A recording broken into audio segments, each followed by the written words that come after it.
Perfect. Yeah, so we can get started. As we mentioned, my name is Elsa, and Anka and I are building this computer vision powered building classification project in Indonesia. And this project is part of a club called Code the Change. And Anka can talk to us a little bit more about the project and our club. Yeah, so just before we started into the actual project, I just wanted to talk about like where this came from and sort of what we are in the context of this whole project. So Cut the Change is an organization which uses technology for solving real world problems, focused on nonprofits and social impact. So we were founded in 2024, at least the chapter at Harvey Mudd. We have about 20 members and about 5 projects each year. So we work with different nonprofits, both local and sort of more on a global scale. So it's really cool that we just get to use technology and sort of make an impact in various different ways. So that's kind of what the organization is about. And the Red Cross is one of our sort of liaisons for one of the projects this year.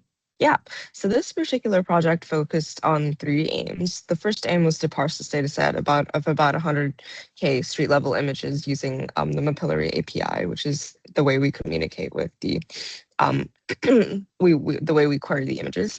The second is that we wanted a way to efficiently and accurately detect which of these images have buildings in them. So given the street level data or given an image, how do we know whether there's a building in it or not? And the third way is that the third sort of criterion was that given this data set of detected buildings, how can we identify vulnerable buildings from this image? And what we're defining here as vulnerability is classifying them into commercial, residential, or mixed, and then also trying to find information about their use case, condition, etc. Sorry, if anything is like unclear, by the way, just feel free to stop me. Yeah. The second thing, so yeah, also. Yeah.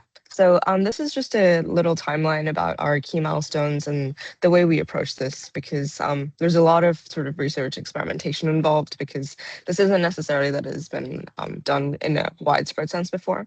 So the first thing we did is that in order to find out ways to detect buildings themselves, we did some research on various detection methodologies. This involved research about different models as well as different data sets. And we used a technique called transfer learning, which essentially means that we train an existing model on a labeled data set. So a data set with labels of what buildings are and what buildings aren't.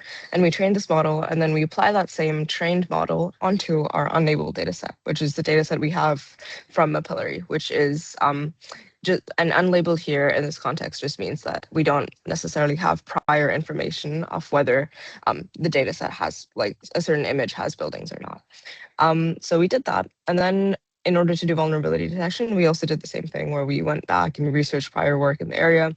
A bigger problem we had with vulnerability is that there isn't necessarily a really nice data set, which is very clean and has very comprehensive information about vulnerability of buildings, which is open source. So we actually found an existing model which worked really well for vulnerability detection, and we focused instead rather on not so much on transfer learning is the first approach, but we focused on fine tuning this particular model for the images we have in Indonesia to make sure that the model works well on our particular image set as well. All right, so I can dive a little bit more into how exactly we did each of those steps. So our first step, like Annika talked to us before, is classifying whether or not an image has a building in it. So we started off by first looking at what kind of models were out there and how we can use existing data sets to help us better mold those building detection models to our use. So first, we were able to find these 2 models. One is called YOLO, one is called Dino, and those are kind of the 2, I guess, almost industry standard classification models in computer vision today. And we also, because they're actually, YOLO and Dino are very, like, they have very wide uses. They not only detect buildings, they also detect like people and whatever, cars, whatever, but we wanted to have it be very focused on building detection. So we found this really large data set of around 5,000 images of just city imagery called cityscapes data, and they had label data on whether or not something was a building. So we were able to use that data set to essentially create our own little something our data set of whether or not label data set of whether or not an street view image contained a building, which is kind of exactly what we need, right? So then we use the technique called fine tuning, which is basically essentially Dino and YOLO are pre-built models. So technically we can run them on our images to see whether or not a image contained a building, but we wanted to make them more robust using our cityscapes data, and we use this technique called fine tuning to essentially make the pre-built model even better for our use. And that's kind of what we did. And through experimentation, we realized that Dino was, after fine tuning, was a more accurate model, and we decided to implement this in our final pipeline. And next up for our vulnerability detection. So we kind of split a vulnerability up into some different categories. So first we wanted to detect whether a building, after Dino, like we mentioned in the previous slide, after we detected a building, whether or not it's commercial or residential. And in addition to that, we also wanted to detect some of its features. So for this, we were looking at building material. For example, that can be like whether or not it's made out of stone, plaster, wood, et cetera, and its condition, which we classified into good, fair, and poor. So like Annika mentioned, we were able to find this really similar project that was doing something similar to what we're doing, except in a different part of the world. And this was part of a project with something called the World Bank and housing passports. So they very generously provided us with the model weights from their projects. And because we realized that their project was on architecture from a different part of the world, it would be kind of not the best idea to directly run this on our Indonesian buildings, since obviously they have very different attributes. So we decided to actually go back to our building images from Mapillary, and our team had hand labeled some of them just based off of the labels for building use, building material, and building condition, so that we had a very small hand labeled data set that we could do something called transfer learning on. So um, essentially, basically, this is a similar idea to fine tuning. Essentially, we have a pre-built model, we have a small data set where it's detecting things, and we're just trying to make the model better detect things off of the features on our smaller hand labeled data sets. So then we tried out some different techniques, which Annika will dive into more a little bit later. But Dan also introduced us to this really great tool called MapSwipe. Essentially, it's basically a service where volunteers can help hand label data for us. So once we're able to get our images uploaded there, we can have a bigger hand label data set that we can do more robust learning and transfer learning, fine tuning. So yeah. This is a screenshot from our tool that we built for our team, at least internally, to do some of that hand labeling ourselves. So as we can see, so this is actually all the building images extracted from one specific sequence. I forgot which specific sequence it is. They're all made up of like different, like a bunch of different letters or whatever. So here we can see that we can click on an image, and we can see this is obviously a building, and then our team can choose from different categories for building material, building condition, building completeness, and building use. And finally, we also allow our team to select a confidence score. So that's just how confident you are of our labels. And this confidence score is something we will actually use in our fine tuning. Yeah, so this kind of led to the problem that, okay, we have this existing World Bank model. We have this really big unlabeled data set, which is our data set from the Mapillary data, the Indonesian street level imagery.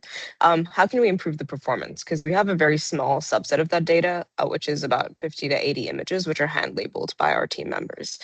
So given this existing model, what are ways that we can retrain this World Bank model in order to be more suitable to our data set?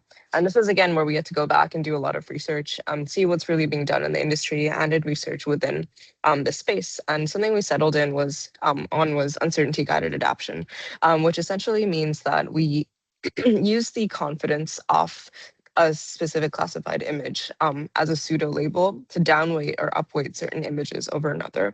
And we repeat that process over a number of iterations to retrain the model's weights depending on how confident we are of certain predictions. And so maybe the results slide will give you a better picture of what this did. Oh, Oh, we can yeah, okay. go here first.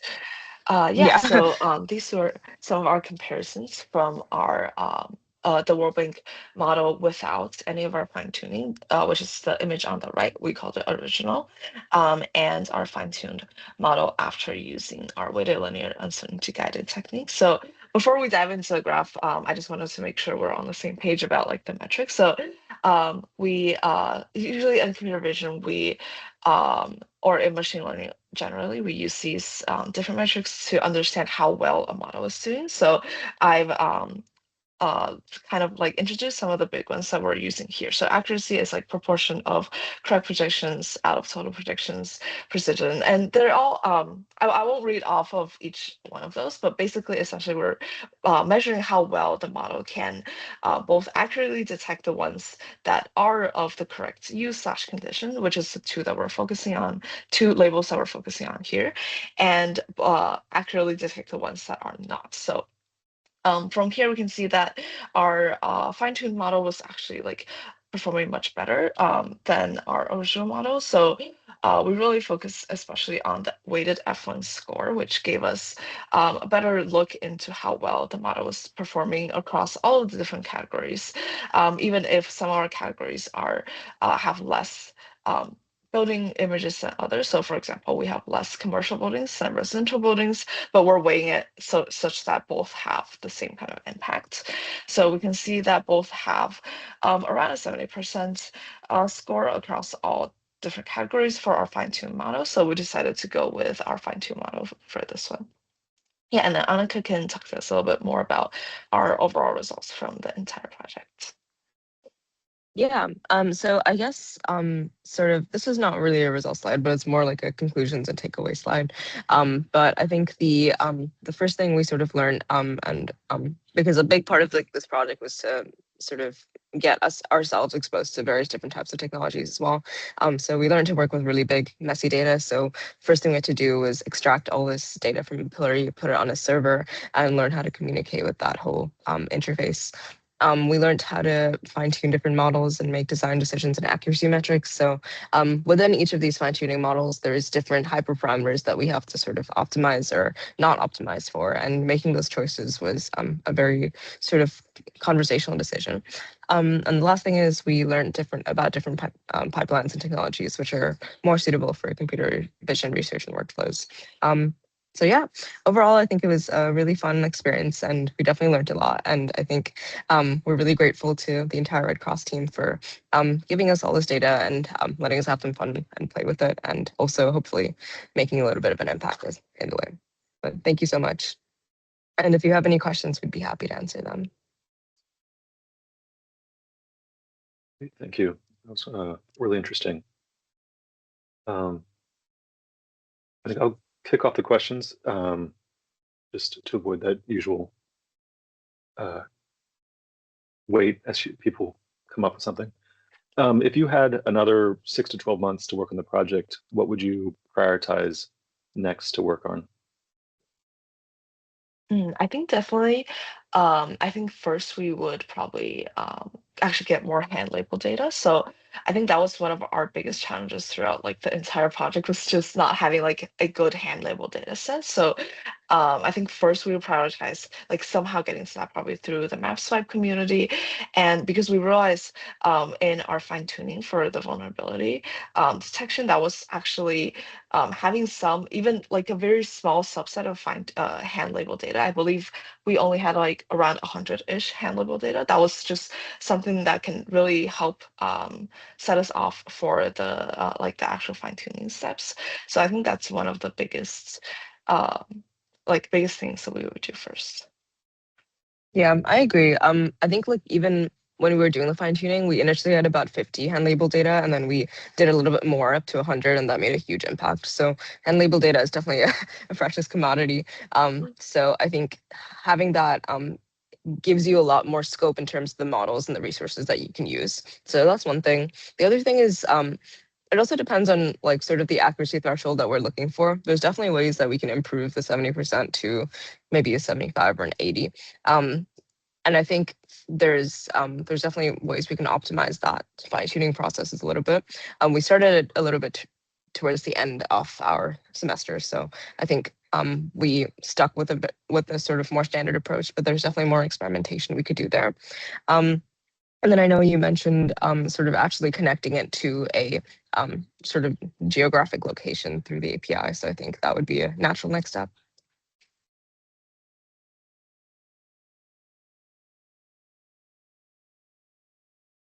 Any other questions? Rest of the room? Yeah, feel free to ask us any clarifying questions about any technical steps as well. I know we dived a lot into the technical behind the scenes for this project also. Tegu, go ahead. Yeah, thank you for the presentation. I think this is a good insight. Yeah, maybe just reflect about the how the SLI implemented at the PMI in the Indonesian Red Cross, since the ideas is our college from the PMI. Yeah, based on the some experience or lesson learned from the several disaster that have been occurred in Indonesia, is it difficult to analyzing the impact, particularly with the damage for the building in the specific disaster like earthquake or flood for the recent disaster happened in Indonesia?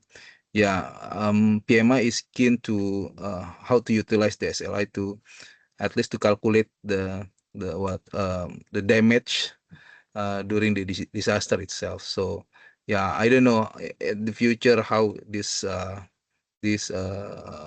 method or this approach to calculate or to analyze the impact of the disaster itself, and then how can provide like a figure, numbers or coverage or impact if it is disaster happen in some area.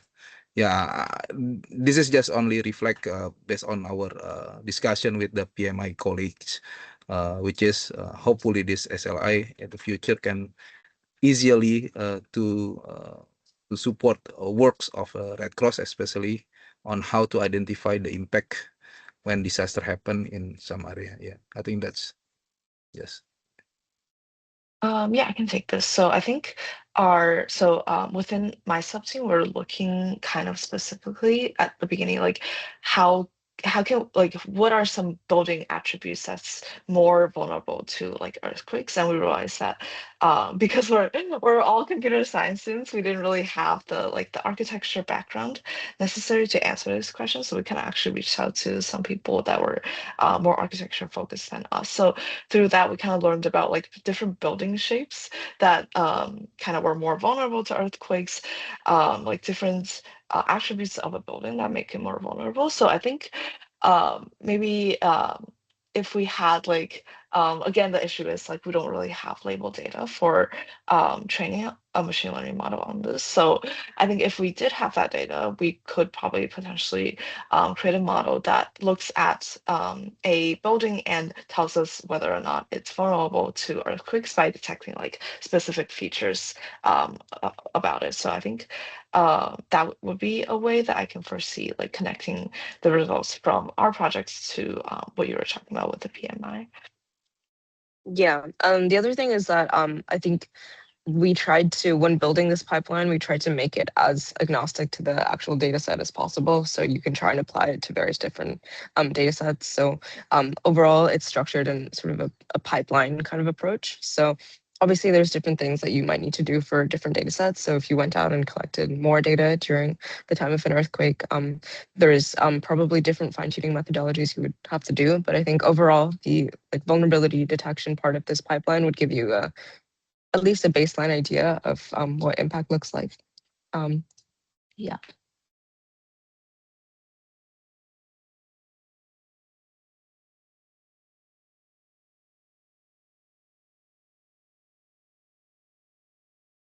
Paul, I know you are in the middle of doing some street level imagery work with another national society. Do you see any relevance of this work to what you've been doing? Is there anything that from your work that you think could apply backwards onto this? Yeah, so I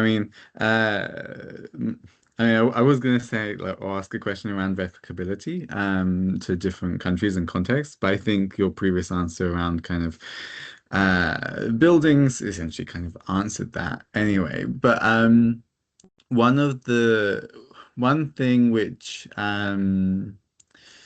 when we were doing some street level imagery work last month, that the National Society that I was with in Nigeria were very keen on kind of exploring was around, yes, you've got building type and you've got kind of building structure. But these areas that we work often have seasonal flooding for a period of the year, of which you can essentially see on every single building, by the fact that like the bottom half of the building is a different color to the top.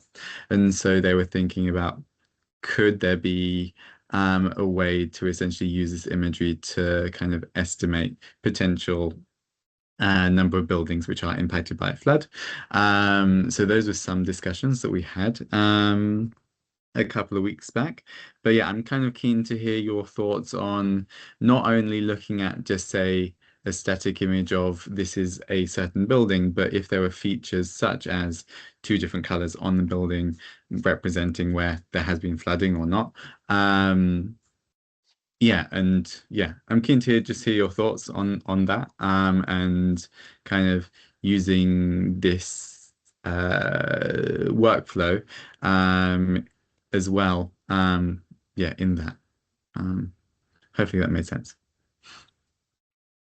Yeah, I think I don't know. I think with the number of features that we're looking at, or the subset of features we're looking at, it's difficult to generalize beyond that, like beyond the like specific features like given in the model. And I think for this specific, like for the flood approach, I don't know. My instinct tells me that a more algorithmic based one, sort of maybe paired with some ML would perform a little bit better. But I don't know. Also, do you have thoughts on that? I think, like in this current state, I think the only way that this pipeline would support that, or maybe one way that this pipeline would support that, if we did hand label like 150 or 200 images and use that as sort of a baseline to train off of. But given, I think, the current state of things in the pipeline as of now, I wouldn't be as confident in extrapolating based beyond the current features that it's been trained on. Yeah, for sure. I guess one maybe technique that comes to mind could be just a very standard computer vision approach, maybe just like looking at if the color at the top of the house is the same as the color at the bottom. But I feel like that wouldn't be exactly kind of like machine learning slash kind of the pipeline that we're doing. But I think definitely I see computer vision like being able to be used in that problem as well. Cool. Thank you.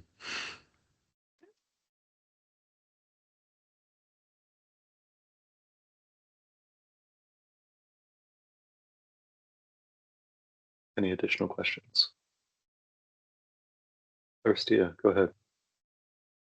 Yeah, I just want to ask, like, do you happen to have an example of what the result like? Because I think it's very interesting. Yeah, it can also capture like surface vegetation and building facade or other urban surfaces. But I'm curious about the actual result. Like, do you remember Dan? We already conducted the SLI in 2 cities in Indonesia, right? And I'm just wondering, like, how the outputs looks like, because I think it could be more useful. And in previous slide, you also mentioned like, you can separate buildings into categories like residential, commercial, and others. But uh, I'm also wondering because in small cities like in Indonesia, like, sometimes we couldn't categorize the residential or commercial because sometimes the typologies of the building it's look very similar across the different types of buildings, something like that. Yeah, I Yeah, think that's for me. sure. So Mm. we can go back to this like hand living tool that we were creating. Yeah. So we also ran into the challenge of like sometimes not being able to tell some of the buildings. I remember when I was hand labeling, there were some buildings that looked like residential on top, but then they had like you can see it kind of looked like a little food business at the bottom. So I was like, is this residential, commercial?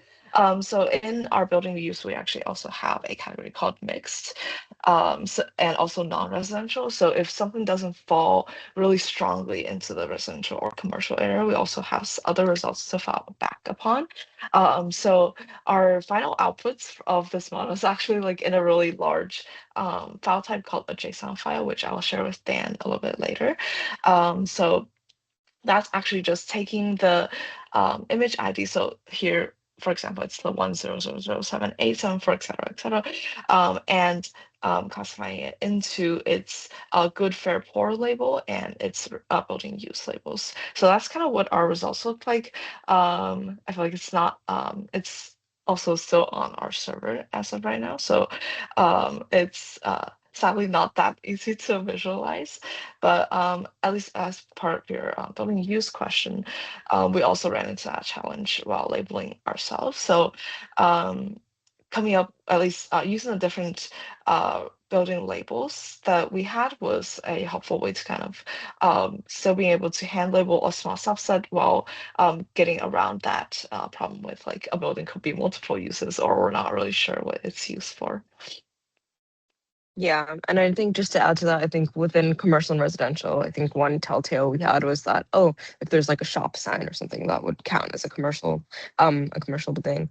The other thing is that I don't know if this is necessarily fully implemented, but one idea that we looked at was whether a commercial building was close to other commercial buildings. So factoring the locality of it or the geographics of the specific location in the context of whether the building is commercial or not.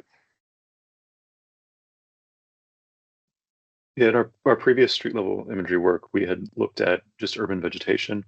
And I can't remember, I think we had two ways we were testing. One was just like a pixel counting technique where it looked at kind of the percentage of green pixels in an image. And one used just a pre-trained model that we didn't fine tune to detect the percentage of the image that was labeled as vegetation. And then from there, we mapped the locations of the images and then kind of colored the points based on what percentage was vegetation. So, close to 100% was a darker green for the points. Do you have any ideas for how kind of the outputs of your work as it stands now could be visualized or kind of used to inform planning decisions?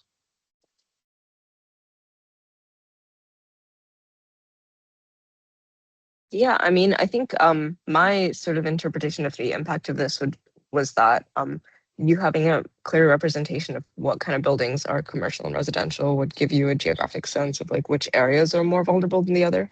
I don't know if that's necessarily in line with what you were thinking, but I think like especially given that we have like a confidence metric of how confident a certain building is, if you necessarily needed to put like actual labels on these rather than predicted labels, you could only take the subset of the labeled images which have a higher confidence and use those as labels. And you could determine that threshold depending on how much uncertainty you want in the data. And that could inform sort of areas within Indonesia, or the two cities in Indonesia, which are particularly more vulnerable to earthquakes than others, or more commercial or residential, vice versa. Yeah, I think just Yeah, adding so on to that, like, oh, sorry, go ahead, Dan. please finish.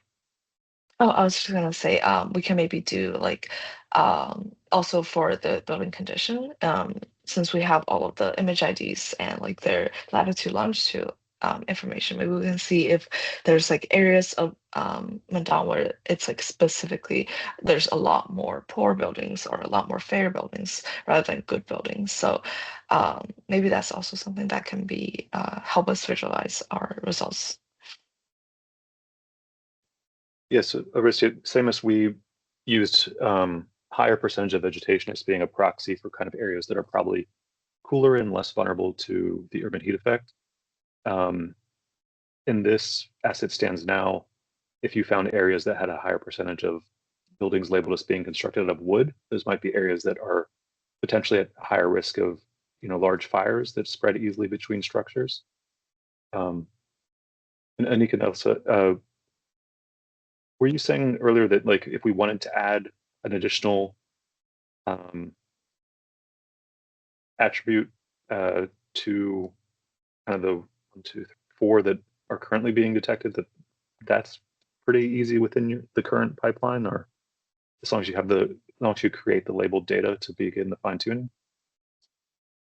So I believe it should be dependent on what kind of label, because if we go back to our housing passports, so we didn't screenshot the entire thing, but the pre-built, the model that we were fine-tuning upon, they also had some additional labels beyond like building use, building condition. I forgot what specific ones they were, but if they fall into the category of the labels that the housing passports model already had, then it would be kind of like a similar fine-tuning approach, given that if we have like the label data, of course we would have to like evaluate it just to see if like our fine-tuning approach, like for example, the one that we're using here works pretty well for building use and building condition, but obviously we're not sure if that can be extrapolated to building material or building like other features of the building. But it will be a similar process as at least on a high level. It's just the specific like fine-tuning techniques may be different. So presumably with the housing passports model that you were using as a foundation, they had gone through and labeled a bunch of images with buildings and the good, fair, poor conditions as a starting point. If we wanted to go beyond what kind of they had in their classification categories, is it just a matter of having a larger labeled data set than we'd need otherwise if we're just fine tuning, or what are the implications of kind of expanding out the categories of labels? Yeah. So I think the biggest difference between fine-tuning a model and retraining a new feature is the amount of hand label data you would need substantially increases. So with fine-tuning, you would probably need between 100 to 150 to have a good fine-tuned model. But with you actually wanting to retrain a whole feature, I think that number increases in magnitude quite a bit. So you would need a minimum of, I think, of 1,000 within a 300,000 data set to have reasonable results, which can be extrapolated well.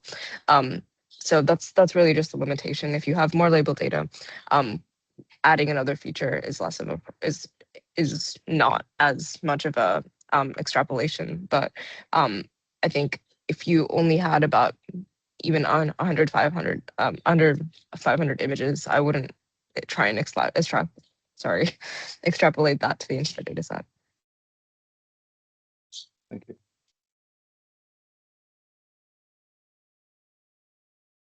Stu, did you have any follow-ups, or was that helpful?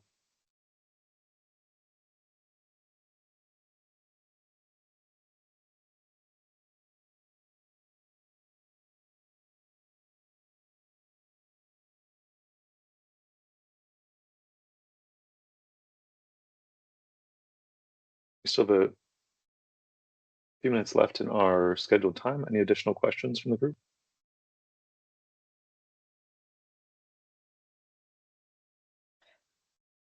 Just jumping in to say that you just answered the one question I did have, which was about numbers of hand labeled, depending on fine tuning versus new. But flagging Tegu has added a question in the chat, which before, if we have time, might be good to touch on.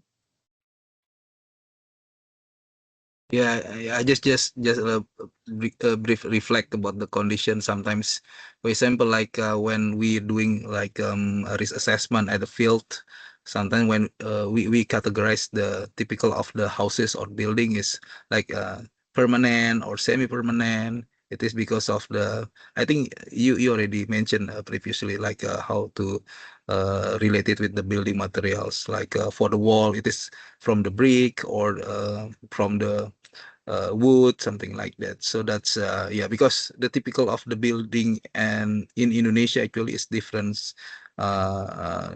whether in urban or in the rural. So that's yeah, it's just a bit of share of what the condition and what, and I think you already mentioned previously from Elsa. Thank you. Yeah, I think I think the way we're doing good, fair, and poor right now is just based on very rudimentary understanding of building architecture. But obviously, like I think if you had a if you wanted to combine some of these features into labels, that's also possible. So you could say that, oh, like you could create a new label, saying, oh, like true building condition or whatever, and sort of factor in the building's material use and condition, which is kind of what we were trying to do with vulnerability as a macro label. So sort of assessing the overall vulnerability depending on a bunch of features which were detected, rather than just classifying vulnerability one shot. So that's definitely something you could do to build a deeper understanding of the actual condition of the building.